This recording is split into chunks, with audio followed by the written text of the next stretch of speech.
Jean-Louis, on est de retour en Allemagne, on a pris une petite pause l'année dernière. Alors qu'est-ce qui fait le charme de l'Hockenheimring? Est-ce que c'est particulièrement son stadium? Il faut dire les choses comme elles sont. Oui, c'est vrai que si Hockenheim parvient à faire le plein de spectateurs, c'est très impressionnant de se retrouver au centre du stadium. Au centre du stadium où il y a la grille de départ, le retour après qu'on ait plongé un peu plus loin au bord de la forêt et revenir vers le stadium, très impressionnant. Alors bien entendu, c'est un circuit qui a beaucoup changé. Avant, c'était un circuit qualifié de très rapide, avec ses longues lignes droites, et puis on l'a plus ou moins tronçonné, c'est Hermann Tilke qui l'a fait. Il l'a fait d'ailleurs pas si mal que ça, et donc il y a une ambiance à Hockenheim avec une chaleur terrible. S'il se met à faire chaud, c'est un chaudron encore pire que la Hongrie, et donc il va falloir tenir le coup, il y a du sable, il y a plein de choses différentes, mais je crois que c'est toute une ambiance, c'est surtout une ambiance autour de Mercedes, il faut se rappeler de ça. Oui, parce que c'était une piste d'essai à l'époque de Mercedes.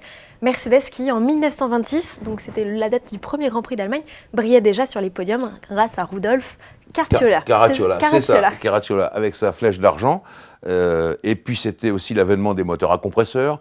En fait, ça c'est remonté jusqu'à une des périodes les plus formidables, les plus extraordinaires de la course automobile, qu'on appelle l'époque des titans.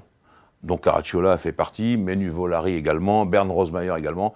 Et ces voitures-là, la concurrence des Audi à l'époque, on va dire les Auto-Union, et puis des Mercedes était absolument sensationnelle. Et c'est ça que Mercedes veut fêter, puisque voilà, ça fait 90 ans et ils reviennent sur Hockenheim, qui nous a un peu manqué parce que l'an dernier, vous savez, il y avait l'alternance avec le Nürburgring. Le Nürburgring, ils ont fait faillite. Parce que c'est un circuit qui, à mon avis, manque d'intérêt et puis perdu au milieu de la campagne, vraiment, et même de la montagne. Non, quand même, il y a des autoroutes autour, tout ça, et le public allemand est montre assez d'affection pour ce circuit, qui, je le répète, est un événement populaire, et ça, c'est bien pour la F1. Alors l'endroit clé de ce circuit, Jean-Louis, c'est quoi?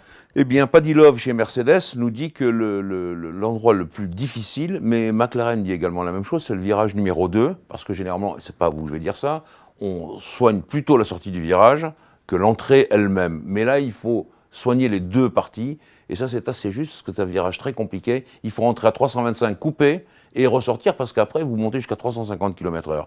Donc il y a un gros coup de frein au centre qu'il ne faut pas vraiment négliger ni manquer. Et ça, c'est important pour le circuit. Bon frein, bonne motricité. Donc c'est quoi la voiture, la meilleure voiture? Eh bien, je vous dirais que cette fois, ça va être la voiture qui va le mieux exploiter les pneus Pirelli. On sait que c'est les mêmes qu'en Hongrie.